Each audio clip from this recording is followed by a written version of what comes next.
igihe kimwe najyaga nibaza ku magambo meza wambwiye akantangaza, ariko nareba uko meze natekereza ibyo uvuga nkabona bitazabaho.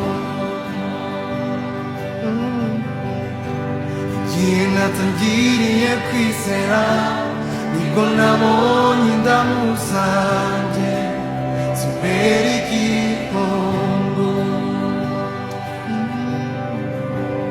Inshuti zanjye zimvaho n'umuryango wanjye ntiwakumva, bagira ngo naravagiwe. None urabikoze, ndabyemera